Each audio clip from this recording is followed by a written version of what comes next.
So hello and welcome to Basic Rose Care presented by Jackson County Library Services. I am Carrie Tannehill, Head of Adult Services. This program is being recorded. Please mute your microphone and turn off your camera to ensure a quality recording. There will be a time to answer questions at the end of this program. Please put them in the chat box. Jackson County Library Services acknowledges its libraries are located within the traditional lands of the Shasta, Takama, Lakua people, whose descendants are now identified members of the Confederated Tribes of Siletz Indians and Confederated Tribes of Grand Ronde, as well as the Cow Creek Band of Umpqua Tribe of Indians and Modoc Nation, who were forced to relocate to Oklahoma. The result of forced relocation and genocide is that Jackson County is no longer a population center for the specific tribal groups. As of the 2020 census, 4.6% of the population of Jackson County has some indigenous heritage. While this is more than twice the national average, it is a precipitous reduction of the pre-colonial 100%. We acknowledge that indigenous groups are too often regulated to the historical past, when in truth, indigenous peoples are essential members of Jackson County community. We take a moment to recognize indigenous peoples whose traditional homelands and hunting grounds who are residents of Jackson County live today. We encourage you to learn more about the land you reside on and to join us in advocating for the inherent sovereignty of the indigenous people. The views and opinions expressed in this program are those of the presenter and do not necessarily reflect the official policy or position of Jackson County Library Services. So today we have Master Gardener Susan Koenig with us to discuss basic rose care. So thank you, Susan, for being with us today. And I will give it over to you to start.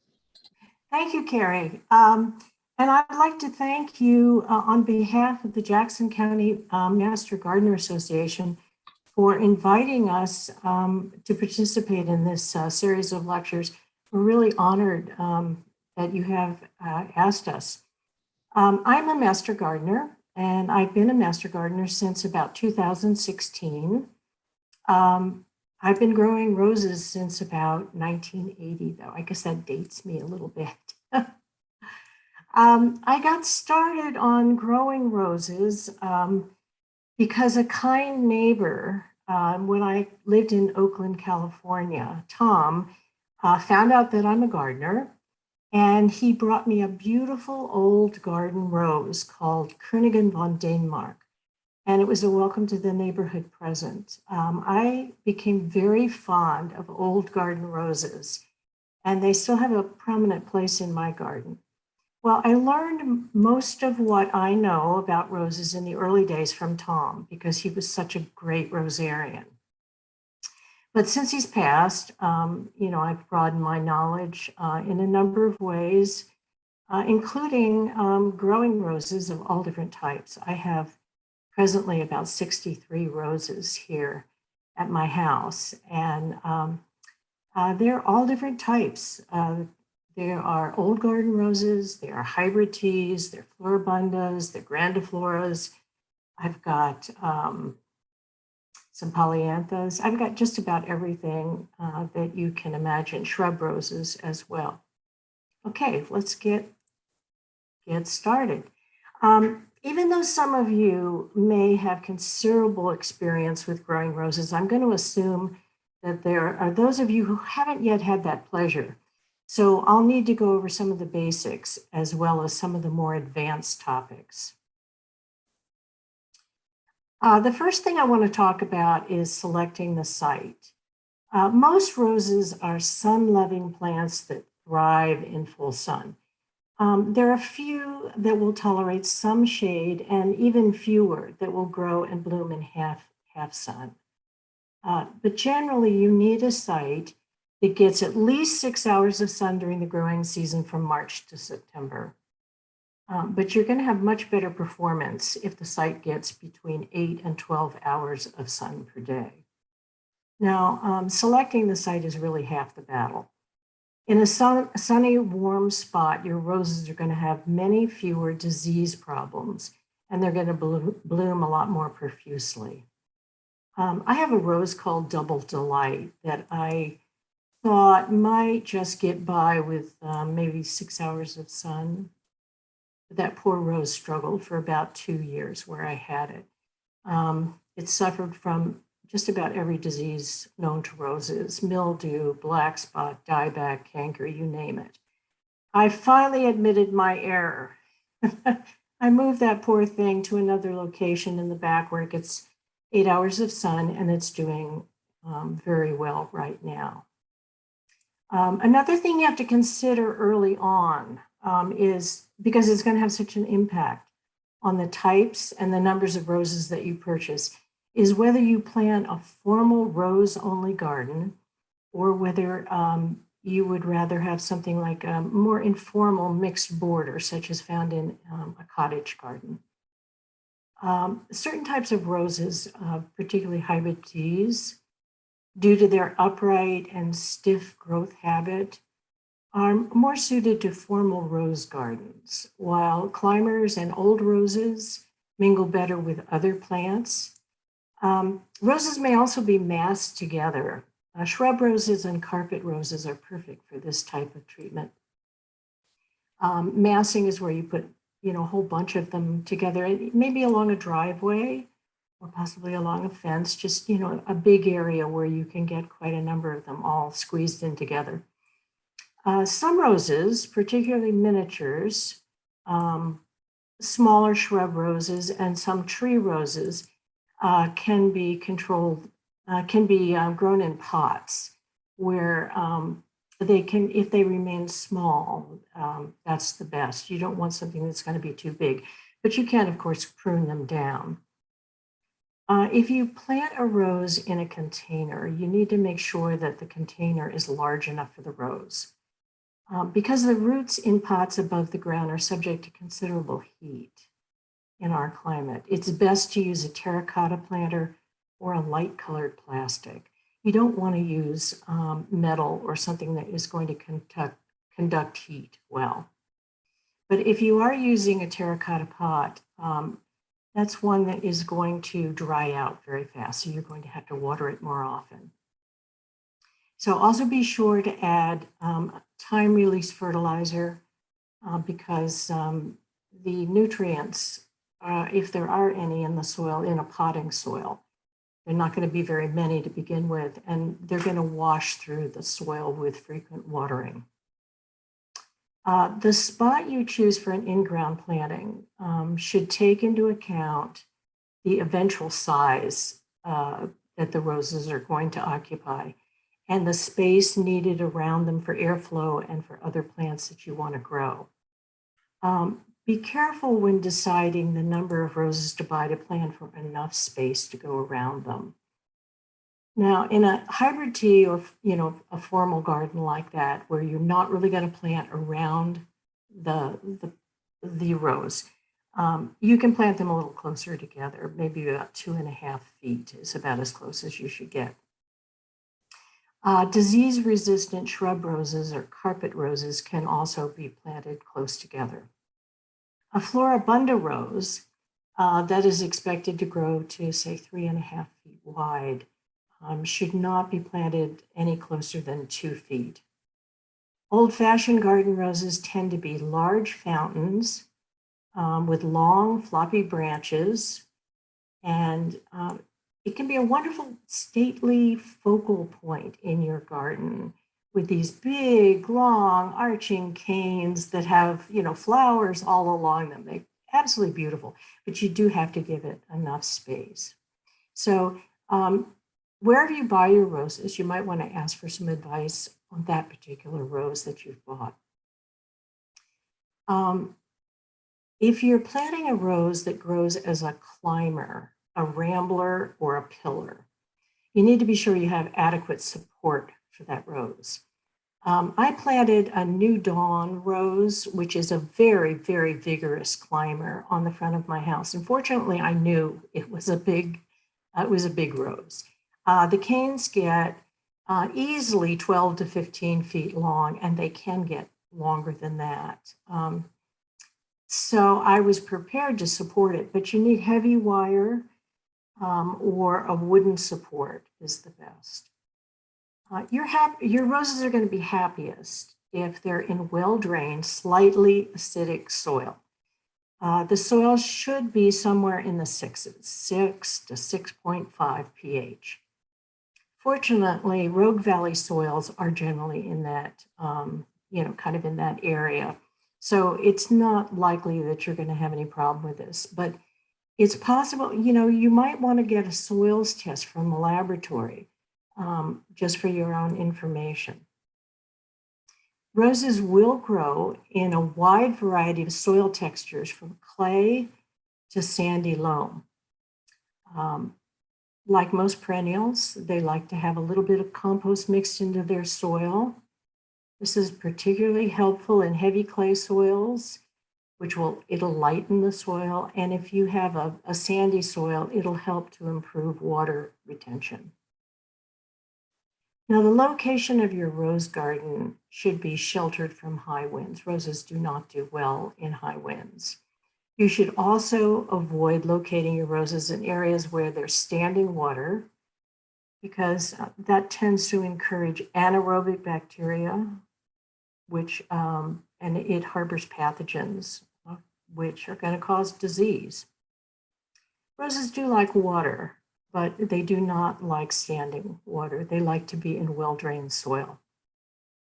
Now, frost pockets where cold air collects at the bottom of a hill or in areas that have a restricted airflow.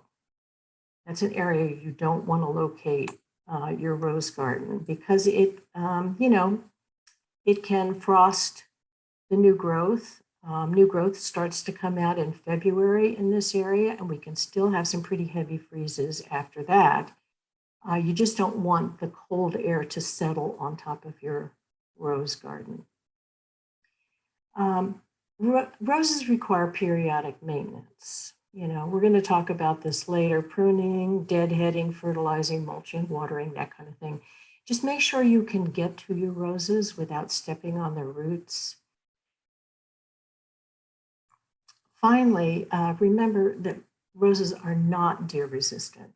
In fact, they're deer candy. I just moved 20 roses from the front of my yard to the back because we have wandering deer. So if you have wandering deer, I recommend that you keep them in a fenced area.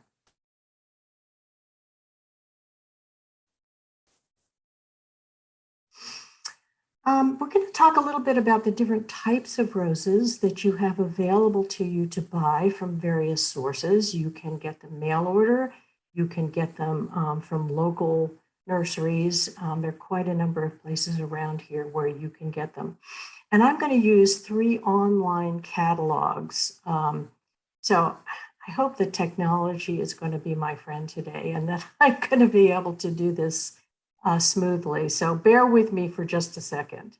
Can you see that? Carrie, can you see that? Yes. Okay, good. Yes, we can. Excellent. Yay, it worked. Okay. This is a catalog put out by Weeks Roses, which is one of many reputable and old, venerable rose growers and breeders. But they are a wholesale outfit. They wholesale to the trade only. So if you want to buy one of their roses, you're going to have to find a local nursery or garden center that carries their products. And there actually are quite a few here in the Rogue Valley, because they're a California breeder. You can also get them mail order. Now, I'm not pushing Weeks Roses. There are many sources of roses, many breeders. I'm only using their publicly available catalog to show you the types of modern roses that you can get.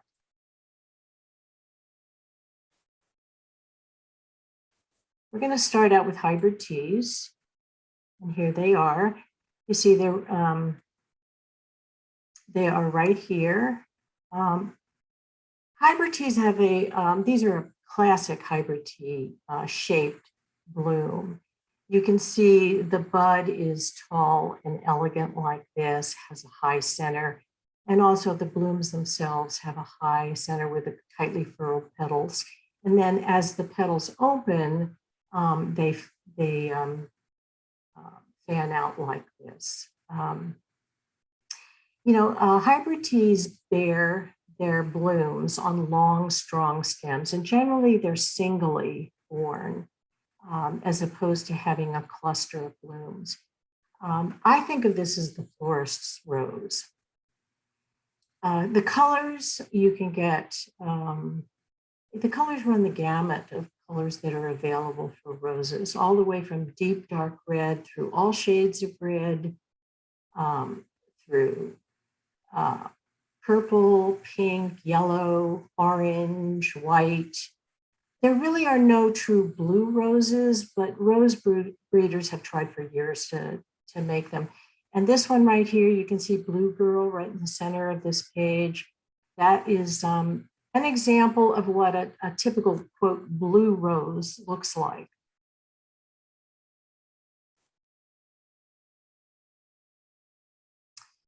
Okay, this is Double Delight, which I mentioned before. It's the rose I had to move because I didn't put it in the right place to begin with. It's one of the few hybrid teas that's very fragrant with a deep, spicy rose scent. Most hybrid teas have a scent that is referred to as just as tea. I don't like it much, but you may feel differently. Some of the other fragrant hybrid teas are Mr. Lincoln, which is a venerable old dark red rose. It's very tall and gorgeous, gorgeous velvety petals, gorgeous rose. It was introduced back in the 1930s. We have another one in this catalog. This is Fragrant Cloud, which is also very fragrant, just lovely. You know, some of these old hybrid teas are still available and they are still beautiful, but many of them get black spot horribly. However, they're still available, especially if they have won awards. Now, hybrid teas are usually tall to medium to tall, that is about 4.5 feet to 6 feet tall. They have strong, stiff canes and they've got sparse thorns, but usually big thorns. And they can they can gouge you very hard. They have deep green, leathery foliage, but they have fewer canes usually than many other roses do. They don't harmonize very well with other plants, so they're often found in formal rose gardens. They are, as I mentioned before, they're prone to mildew and black spot. It just comes with the territory. I'm going to address how to deal with that later, but you kind of have to expect a little bit of it.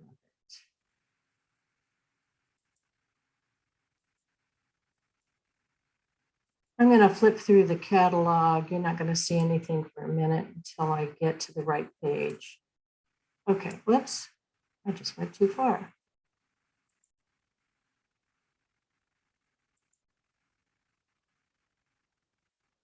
I just wanted to show you Peace, which is one of the, which is a very old hybrid tea. It was introduced after World War II. And I want to show you a little bit about what this catalog is going to tell you about the roses. First of all, you can see it tells you what type of rose it is. And then it gives you a description here. And then it tells you the awards that it has won. Peace won 2 awards here. Portland's Best Rose, and then the AARS in 1946, right after World War II. Then it'll give you the color, the height, the bloom size, the fragrance, and it even tells you the parentage and who did the hybridizing. Kind of a nice catalog. You might want to go and look at it online at some point and flip through it. It's really, the colors are so luscious. Okay, we're going to move on to another type of rose called a Flora Bunda. To get there. Aha, here we go. This is one right here. Can you see my pointer? I hope you can. Anyway, I'm pointing at Julia Childs here. This is a spray of roses, and this is typical of a Flora Bunda. Flora Bundas are entirely different sort of rose than hybrid teas, even though hybrid teas are one of their parents. Many of the characteristics are just entirely opposite. Floribundas are very floriferous, as their name implies. They bloom in many waves throughout the summer and are covered with blooms. Instead of just one bloom to a stem, Floribundas throw up a spray of flowers, just like Julia Childs is doing here. See this spray that comes up? This bloom right here was probably the first one to open, and then these in succession opened. And then you can see there are some other blooms here. This one is about to open. This one is a little further behind it, and this one is still a closed bud. So you're going to get you can see that there's like a sea of blooms here. They come in the same range of colors as hybrid teas do, but there's a wider variety of bloom shapes, interestingly. One that's particularly popular right now, it seems, is the one with the ruffled petals like Julia Childs has. But this is also very popular. It's kind of a double rose Betty Boop down here. It's kind of got a more open center with these beautiful yellow stamens in the middle and then the edging around the edge.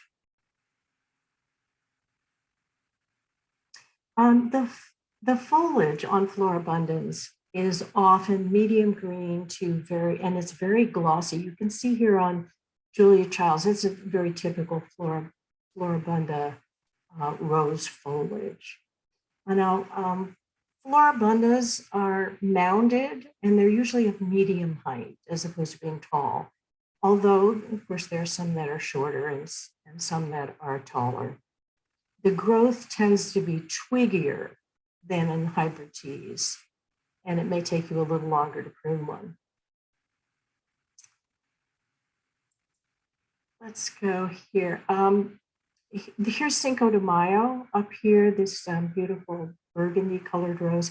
It also has kind of a ruffled petal shape. But look at colorific over here, this orange rose. It has more of the hybrid tea parentage showing through. And this one over here, Celestial Nights, it has more of a cupped bloom shape. Let's look at one more. This is Frida Kahlo. I have Frida Kahlo and I love it. It's wonderful. It has kind of what I think of as kind of a camellia or maybe even a peony shape.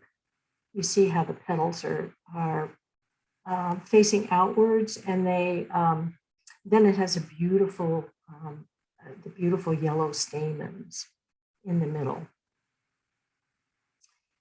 I want to show you couple of other roses here. I'm actually going in the wrong direction.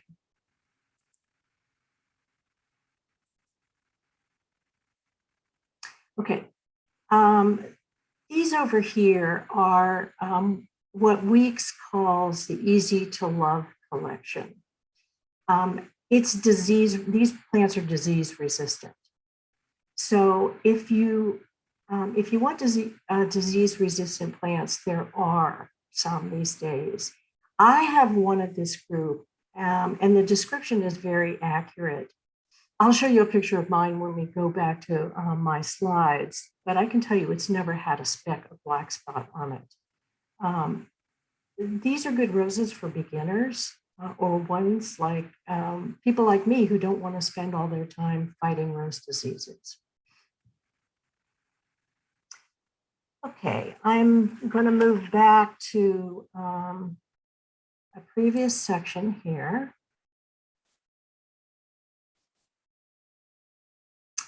I want to show you this rose, Twilight Zone. It's a grandiflora.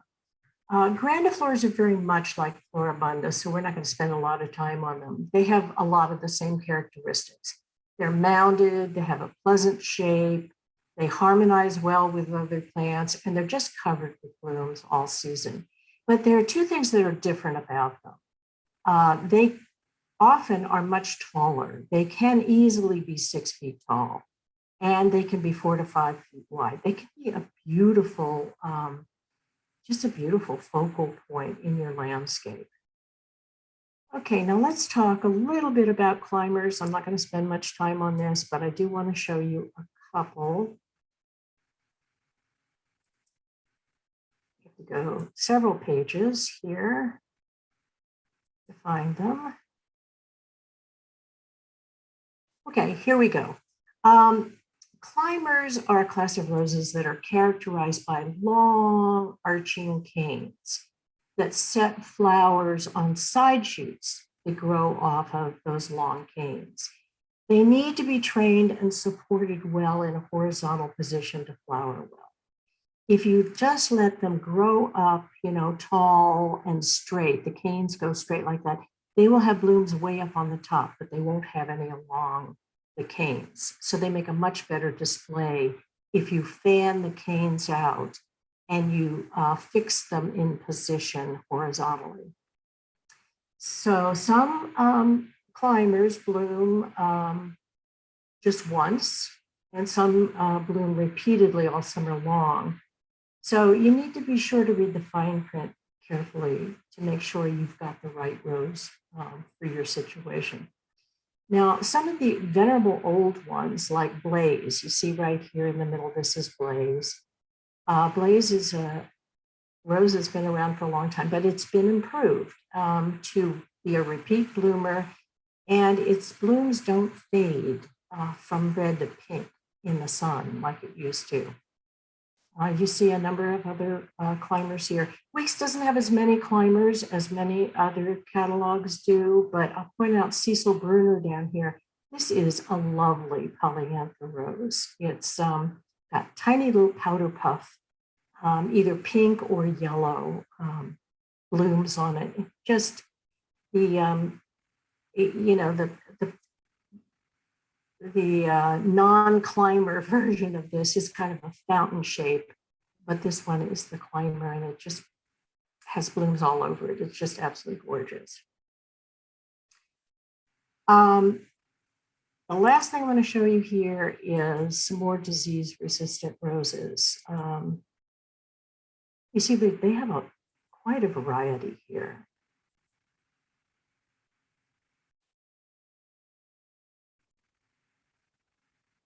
Okay, the home run roses and the knockout roses are Weeks patented disease-resistant roses.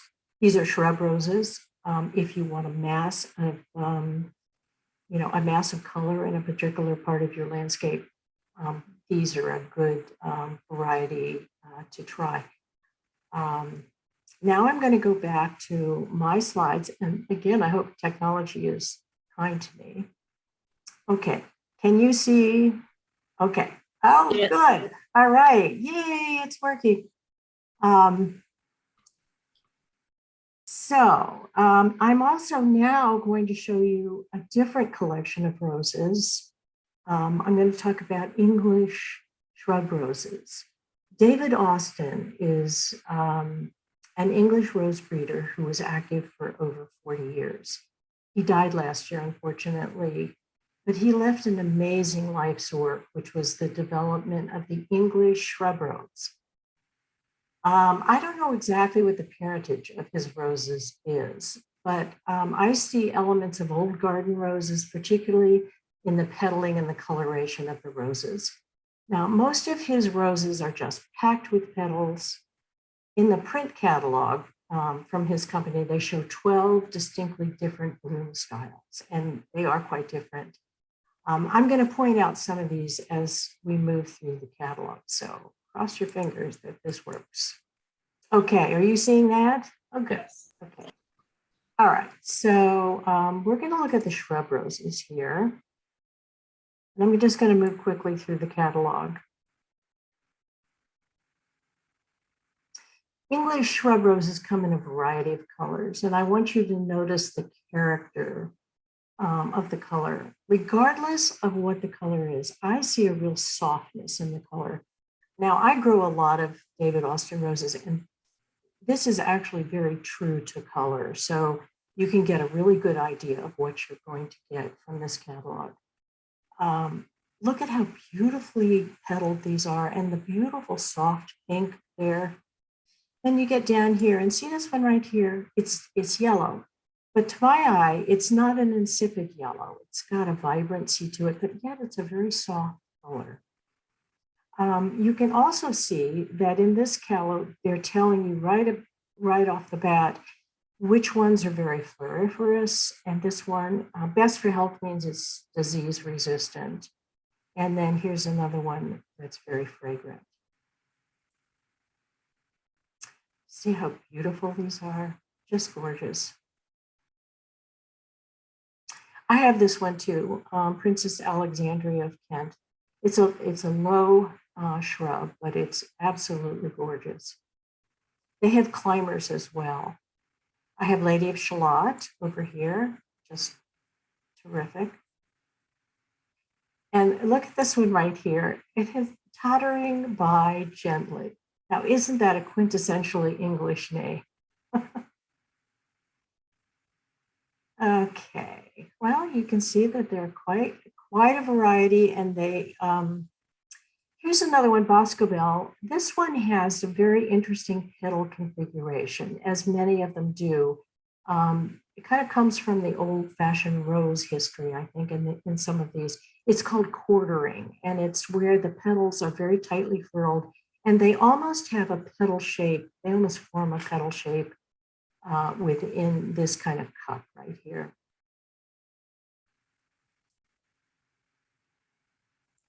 Show you one more. Hope I can find it.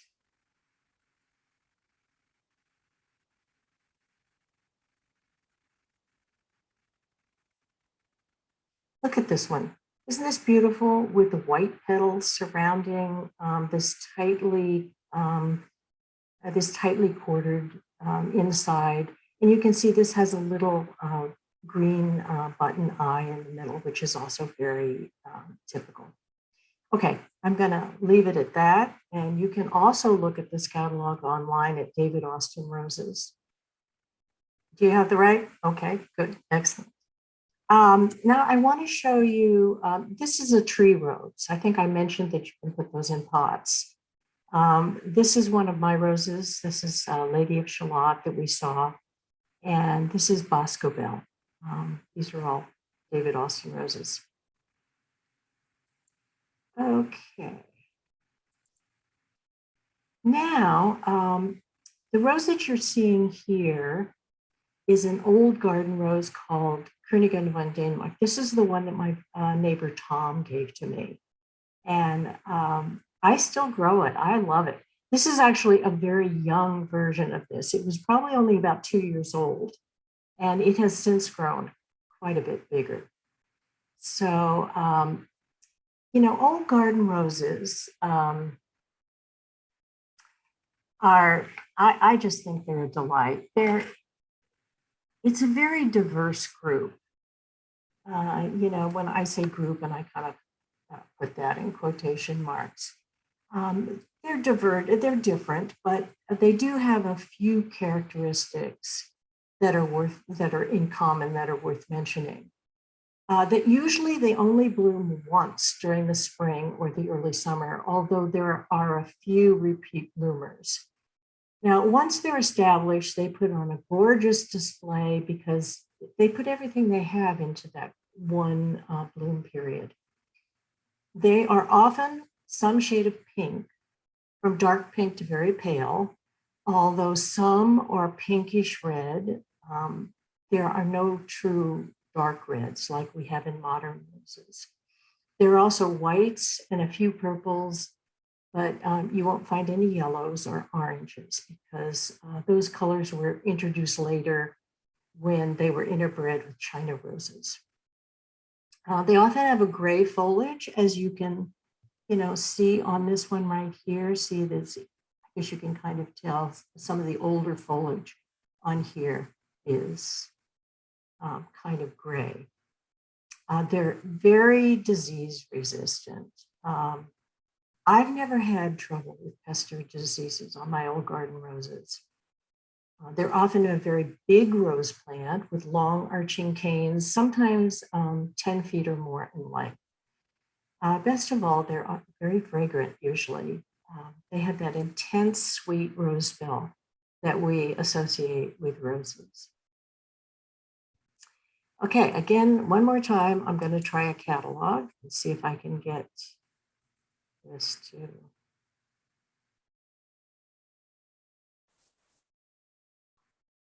Oh, it's offering me $10 off. No, thank you right now. Okay, I'm just going to show you a couple of these very quickly. Zephyrine Durham. This is a climber, and boy, is it a beautiful climber. It's a famous old one. The description says that it grows to 10 feet, but I've actually seen it grow up into trees. It likes a bit of high shade, though, but it needs light to bloom well, so you can't put it in dark shade. It's really well worth consideration if you want a climber. It's available from a number of sources. The things that are particularly nice about it are that it's got this big, huge, big, beautiful bloom. It is fragrant, which is wonderful. And it's a repeat bloomer. Even though it is an old-fashioned climber, it's one of the very few old garden climbers that are repeat bloomers. And it also is thornless, which is lovely. Another very famous old rose is Variegata de Bologna. Let's take a look at this one. Yeah, you can click on it, and it's going to give you a number of different pictures of it. See how beautiful those roses are? Just those blooms are, they're just gorgeous. Lots of petals. And you know, the striping on them is quite unusual too. Let's go down and see what this catalog tells you about their roses. It tells you the bloom type, and that it's fragrant, and that, you know, it tells you all of the color, fragrance, hardiness. And that's important to look at too, is hardiness. We're in an area where you're going to be able to grow most roses, but I think there might be a few that you can't grow here. It does rebloom. It tells you the year in which it was introduced and the approximate size. Okay, we are going to now talk about some of the nuts and bolts of how to grow roses. First of all, how to plant roses. There are two ways that you can buy roses: either bare root, as you see on the screen here. This is the bare root type of rose, or you can buy them in pots. Now, if you're receiving your roses through mail order, they're probably going to be bare root, and you'll need to order in the fall or the early winter, as basically the retailers have a cutoff date. So because they may run out of roses, you want to order early. You will receive your roses in this area in late February or early March, depending on the retailer. Or you can look for bare root roses in the garden centers starting in about the end of February. I've seen them. They are definitely in the nurseries at this point. Now, the picture on this slide shows a bare root rose, just the way you'll get it from the nursery or the mail order. It will be wrapped in heavy plastic, and it's going to be boxed. So you unwrap everything. And if there's sawdust in there, you want to discard the sawdust, because the sawdust has no nutrient value. It's just there to keep the roots wet. Then you want to soak the plant in water from 4 hours to overnight, like 12 hours. You want to rehydrate the roots. And then you want to plant right away after soaking it. Many, if not all, bare root roses are grafted. They're grafted onto hardy rootstock, which increases their vigor and their hardiness and their life expectancy and maybe even disease resistance. There are others, a few roses that are sufficiently hardy on their own roots to be sold as own root roses. Now, these are roses that you like what you would grow from cuttings. I've done that, and I've grown both, and I prefer the grafted roses because they perform better and they live longer, in my experience. In this picture, you'll see the graft right below the green stems, right here. This is the graft, or the bud union, as it's called. So you want to dig a hole. You want to prepare that hole, which should be approximately 18 inches wide and 18 inches deep. You want to break up the clods in the soil from the hole, and then, remove any stones that you find. And you want to mix the soil with up to half compost and maybe, a few tablespoons to a quarter of a cup of bone meal, which will help promote root growth. So you want to form a hill, as is shown in the picture here. And then you're going to water it to pack it down a little bit so that there aren't going to be any, it's not going to slide and there won't be any air pockets. If you want to,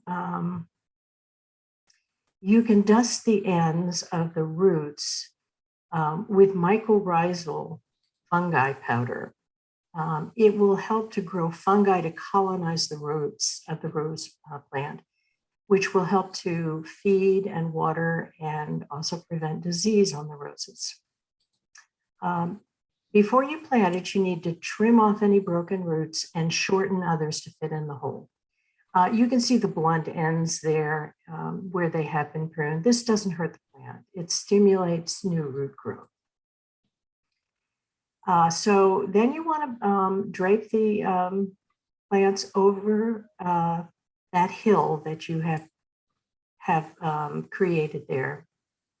You want to, fill in the hole with the soil that you have broken up and mixed compost into. So you want to fill the hole in, and then you want to water it in very well. At the end, you want to prune all of the canes because they will be very dry on the top. They probably have dried out. And so you want to prune the canes a quarter of an inch above an outward facing bud. A bud, you'll be able to see them a little better than you can't see them too well in this picture, but you'll be able to see them because they're kind of the bumps on the cane. Now, when you're planting the rose, to make sure that you get it at the right level, you want to put a stick across the hole. And then the bud union needs to be laying at approximately even to that stick, or maybe just slightly below it. So you want it just slightly below the ground level. When you're finished watering it in really well, you want to mulch it with wood chips, bark, or other kind of decomposed material. Compost is fine to put on top too. And then you want to watch for new growth, because that's when you're going to fertilize. You don't want to fertilize when you initially plant it. Fertilizing encourages above ground growth. The bone meal is going to encourage the root growth below ground, and you want the plant to really get its roots down before you start encouraging it to have above ground growth. Okay, maintenance. Several maintenance tasks you have to do. Fertilizing is one of them. Generally fertilize with an organic rose food. I would suggest when the new growth appears in the spring, and then 2 weeks before every bloom cycle, to give the plants the boost that they need to produce those beautiful blooms. Now, I like to use an organic fertilizer, but you can choose your favorite rose food. Just make sure that you do get a rose food formulation because it will have the right percentage of nitrogen, phosphorus, and potassium. Now, to spread the fertilizer, first of all, you want to pull back the mulch. Then you want to water the plant very well first, and then fertilize, and then water again. You want to spread the fertilizer about 8 to 12 inches away from the stem. That's where the roots are going to be that will be able to uptake that fertilizer. Then you want to replace the mulch and be careful not to over fertilize. The nutrients will just flow through the soil. It won't help the rose to over fertilize it, but it might actually cause pollution. Now, mulching, you want to mulch with a woody product. Mulching, it's simply the covering of the soil with a layer of organic material such as wood chips, bark, or even compost. I don't recommend using plastic because it prevents air exchange. The soil in your ornamental garden should be covered year-round to a depth of about 2 to 3 inches. If it's any thicker than that, you may inhibit that air exchange. But if it's any less, it won't do the job of keeping the soil moist and cool. Make sure you keep the mulch about 4 inches away from the crown because if the crown stays wet, and the mulch will tend to, if it's too close to the crown, it'll tend to keep the crown moist, which will encourage disease, and that you don't want.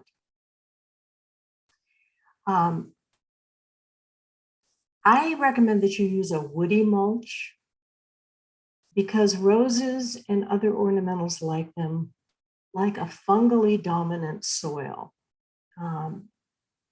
The availability of woody material is what the fungi in the soil will feed on, and they'll come up and they will break it down, and that will encourage fungal dominance. So once a year, I like to spread 1 inch of compost over my ornamental gardens. I do it in the spring, and first I pull back the mulch, and then I spread the compost around the plants.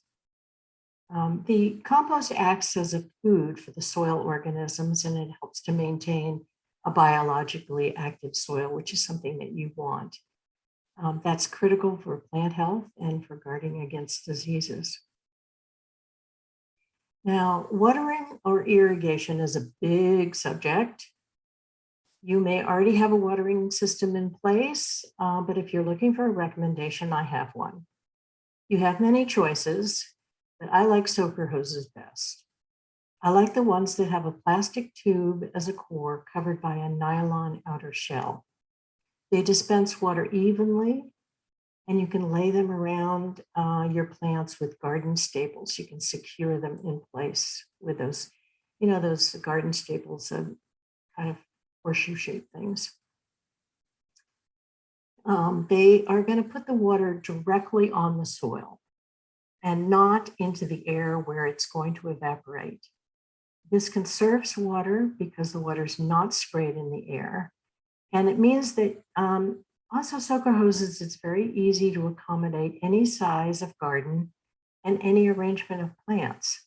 If you move or you add or subtract plants, you can reconfigure your soaker hose configuration fairly easily. Whatever method you choose, the right time to water is in the morning. You want to be careful not to water the plant's leaves because that's how disease starts. You water directly on the soil in the root zone. Now, roses do like moist soil, but they don't like to be wet. The best way to tell is to put your finger in the ground and a couple inches down.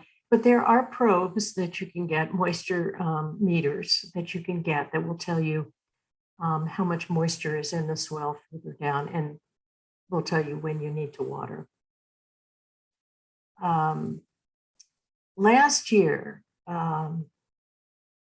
when the Talent Irrigation District water that I count on for my garden was so intermittent, I was really worried I was going to lose my roses. So what I did was I deep watered every 2 to 3 weeks. And even with the extreme heat we had, I did not lose one rose. My old garden roses came through particularly well and needed the least amount of water. You know, I learned something from that. Um, Roses don't need as much water as I always thought they did. It's a good thing to know because we're going to have another bad water year this year. Okay, let's move on to pruning. This is something that needs to be done every year. The traditional advice is to prune when the forsythia blooms, and I do that. Usually in mid to late February, I try to find a nice sunny time. And sometimes the weather cooperates with me, but I have 63 roses. And so I don't want to be out there for days on end pruning in the rain. So I find a sunny, warm day. I usually find that my roses have started to leaf out a little bit. Now I've assembled this picture with all the tools that you're going to need. First of all, you need a very good pair of leather gloves or gauntlets. Roses have thorns, and you know, you really don't want to get thorns in your skin because they can get infected very easily. All right, so this is a pruner. This is a lopper. And you see it's got the long handles, very handy. Because when you're reaching down into the center of a rose bush, this will keep your hands away from danger. And it's also good for larger canes. This is a bypass pruner. The blades bypass one another. And this is used for smaller canes. And believe it or not, see this big saw? I actually had to use this on one of my climbers this year. My sister gave this to me for my birthday, and I was very happy to have it. It's got some wicked teeth on it. At any rate, this little implement here is that's a sharpener, and you want to keep your blades sharp because if they're not sharp, they'll tend to crush the canes as opposed to cut them. And you want a sharp, clean cut. Now, this blue spray bottle has alcohol in it. You want to keep your implements very clean and as sterile as possible because you can, I'm sorry, I'm not wanting to go there yet. Because you want to keep them very clean because you can transmit diseases from one bush to another, and you don't want to do that. So after you finish pruning an area that is diseased, and you will probably have some disease on your roses, you want to spray that implement with alcohol and let the alcohol dry on it because that will kill the fungi and the bacteria that could be on it. Okay. All right, so let's talk about pruning hybrid teas, Flora Bundas, and grandifloras. The top picture is of a Flora Bunda before it's been pruned, and the bottom picture is what it looks like after it's pruned. So first thing, you want to remove all of the dead, diseased, and damaged canes and any that are crossing each other. Then you pick several of the youngest and healthiest canes to keep, and you prune all the others back down to the crown. Then you want to shorten the remaining canes by about 1/3. You can cut these canes back to 1/4 of an inch above an outward facing bud that is on the outside, so that you keep the center open. That's what you want to do. You want airflow through it. You want light, you want sunshine to get down in there. And so that the rose is going to grow more in a cup shape as opposed to all tangled in the middle. You also want to make sure that you remove any small canes that are smaller than a pencil. I call them pencil wood. And yeah, they're not going to do anything. They're just going to sap the energy of the plant. Here are two things I want to particularly highlight for you. If you see this picture here of the rubbed cane, I took this picture of a cane that was underneath another cane and they were rubbing against each other. And there was a thorn on the other cane. And you can see how it's ruptured the cane here. That's how disease starts because, you know, the spores are going to get in there and this is going to become a diseased cane. So you definitely want to take this out. This cane, on the other hand, is how the plant has healed a cut that I made. This part right here is what was the outward facing bud, and it developed into a cane. That's what will happen. It'll grow out like that from your cut. But this tissue right around here is how the plant actually heals itself, and that's what you want to see.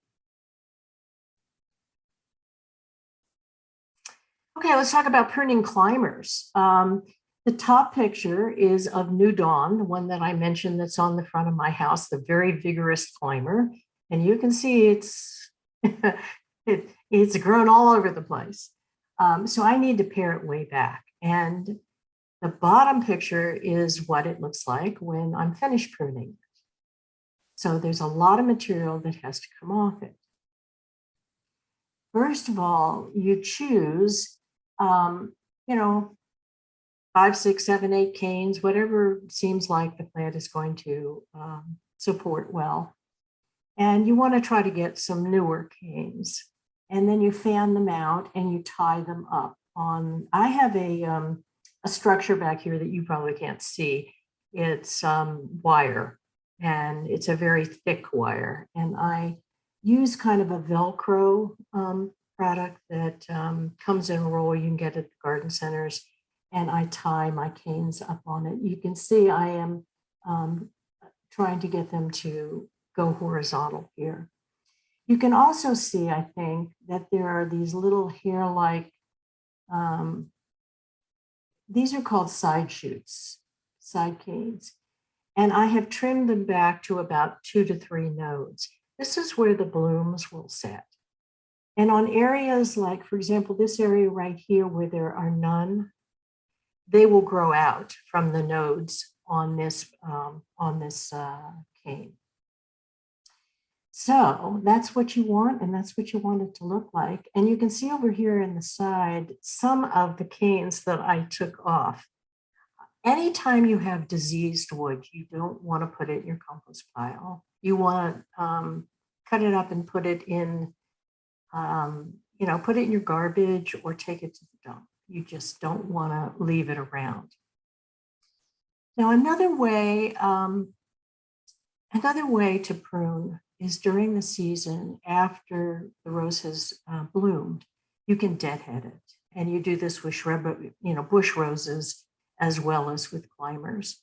You deadhead it, and it will encourage it to bloom again. But some people like to leave a few of the rose hips that form at the end of the year for the birds. Okay, not a very pleasant subject, disease, but let's talk about how to prevent it. As a matter of fact, we have been talking about how to prevent it. The selection of your rows. Try to get some of those wonderful, beautiful disease-resistant varieties to start out with. Second of all, location, location, location. Sunny, airflow around it with good spacing, water and mulch properly. We talked about that. Prune correctly. We just talked about that. Clean your tools. Use very clean tools. And then remove your debris. And if you do all of these things, that's going to go a long way to preventing disease. I have very little disease in my roses, very little disease. But one of the things that I do to prevent that is to spray after I have pruned my roses with something called stylet oil. It is one of the best things for preventing diseases that I know of. It's a highly refined petroleum oil that you mix with water and you dispense it in a spray tank.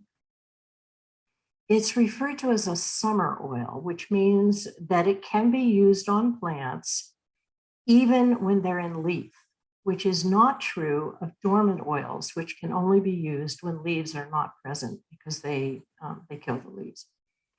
Now, stylet oil is extremely effective. It's very effective against all kinds of pests as well: aphids, mites, whiteflies, thrips, mealybugs, scale insects. It'll kill them all. It will control powdery mildew and black spot fungus. But what you do is you spray the canes that you have kept on your roses.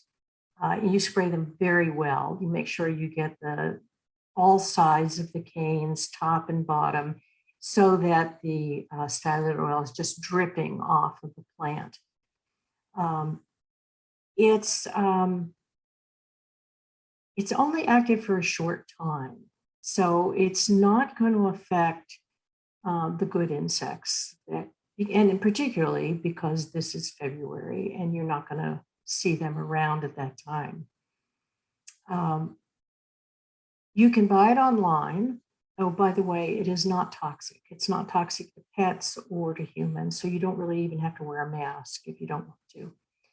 You can buy it online. You can, from a number of different sources, just Google it.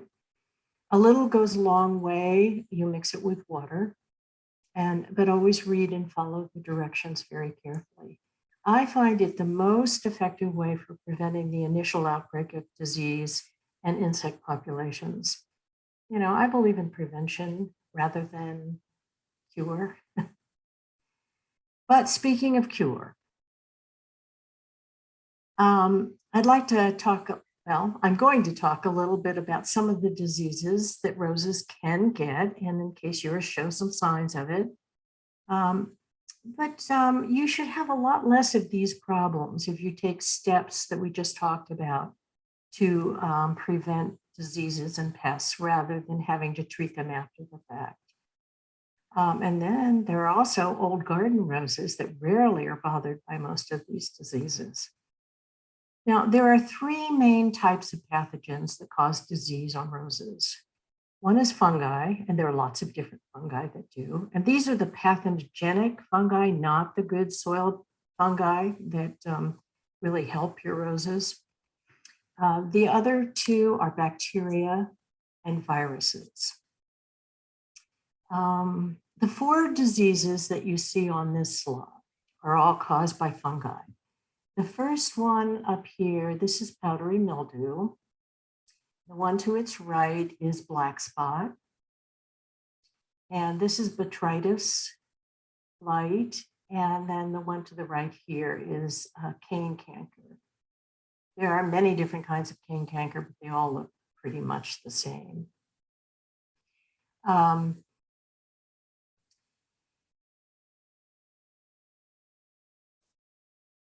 The top two can be treated by removing the leaves that are affected and by spraying with stylet oil or neem oil.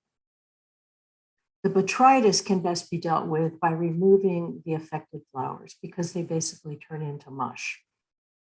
Throw them in the garbage, and they usually affect flowers that have lots of petals because there's lots of moisture held in there.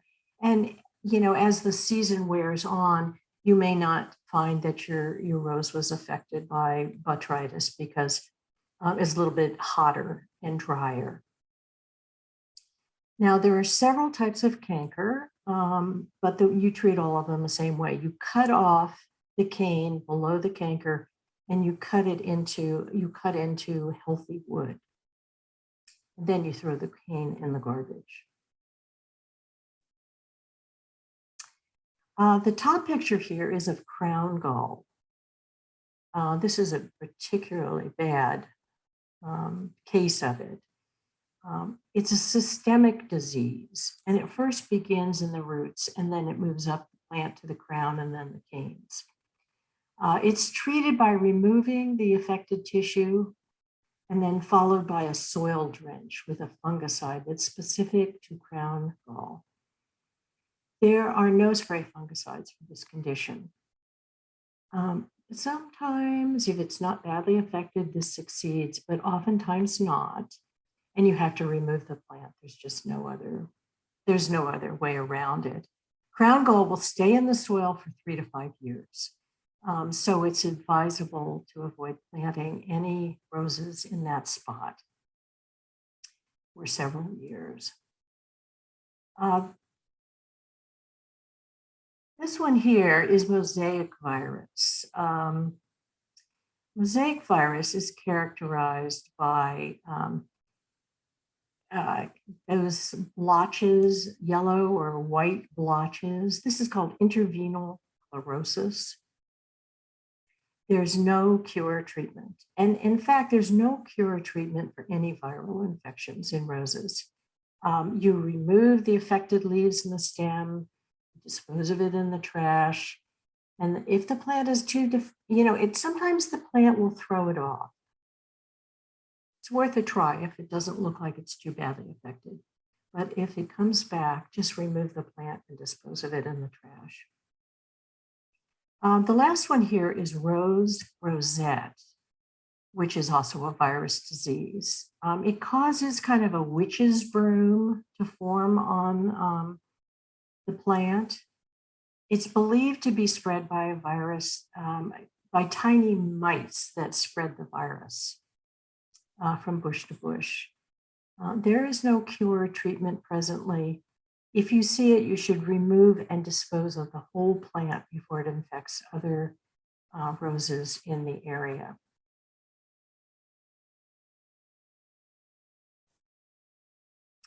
Okay, here are a couple of pests, as opposed to diseases, pests that can afflict your roses.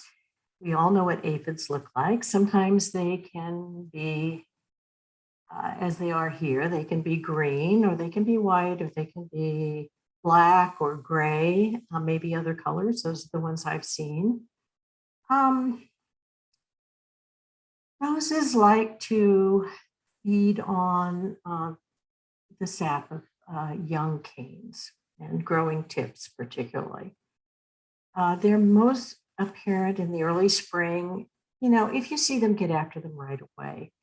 I have found that either you can brush them off or you can wash them off with a hose. There are also sprays you can use, but I think you can eliminate them without for the most part, especially if you get after them early. Stylet oil or neem oil will definitely work as well. There are some natural predators, but they don't usually eliminate the whole infestation. Things like ladybugs or green lacewings, and of course, birds. The next picture right here is a rose leaf that has been chewed on by a leafcutter bee. I remember when I was a newly minted master gardener, and I had just bought the house here, and the previous owners left some rose bushes, really lovely rose bushes, and they were getting chewed on by something like this. So I took one of the leaves into Marcia Wade, who is our entomologist. I said, "Marcia, what is chewing on my roses?" And she laughed and said, "Oh, those are probably leafcutter bees." And I said, "Well, how do I get rid of them?" She just looked at me and she said, never forget, she said, "Well, no, there are sprays. You go down to the garden center and get something to spray them with." But Before you do that, you might want to consider what good pollinators they are. Marcia was trying to say, you idiot. Tolerate a little bit of damage because the bees are really going to help you in your garden. So at any rate, I thought that was a really good lesson to learn. So at this point, I don't worry about leafcutter bees, and they chew on a few of the leaves, but they don't do much other damage. So the other picture here is something that you do probably want to get after. This is spider mites. And spider mites, one of the reasons that you may have an infestation of spider mites is because the use of insecticides kills all of their natural predators. And one of those insecticides is called Sevin, which is used quite frequently. I don't use it, and I hope you don't either. It pretty much wipes out all the natural predators of spider mites, kind of leaving your plants vulnerable. Now, some of the symptoms of spider mite would be the discoloration or bronzing of the leaves. If you leave it untreated, the foliage can be there can be a lot of leaf loss, and the plant can even die, although that's pretty extreme. But when the spider mite population on roses is high, they will produce a webbing on the plants, and it'll look like a rose with spider webs on it. This webbing provides them and their eggs a lot of protection from predators. So to control spider mites, you would have to use a miticide, and you'd probably have to spray several times because it's not going to get to the eggs, and the eggs will hatch, and you'll have to spray a second time to get that. You can also use insecticidal soaps, which tend to do less damage. But those also will need more than one application. Okay, the last three I want to show you are the rose midge, which is shown in this picture right here. It attacks new rose buds by deforming them and preventing them from developing.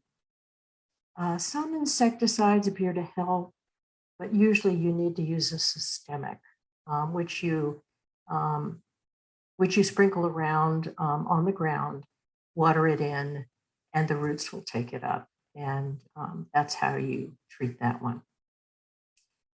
This picture right here is of thrip damage on a leaf. Usually it shows, the leaf will show blotches, gray blotches like this, but if it's if it's a really bad infestation, it will have a silvery appearance. You can use neem oil or stylet oil. Those are both effective against thrips if you get them early, but thrips can be very difficult to get rid of. They do tend to like to grow on plants that are in moist, humid conditions. So we don't see them as much up here because we are so dry up here. The last one, I'm sure all of us have dealt with earwigs, I imagine. I don't worry about them. They're kind of a pain. But if you get creeped out by them, I can understand. I'm just not sure what a really effective control is. I understand that if you put damp newspaper underneath a bush, you crumple it up, they might crawl in there and you can get rid of some of them that way. But I just kind of let them go. Sometimes they're worse than others, and they just don't seem to cause that much damage in my yard. That's all I have for today.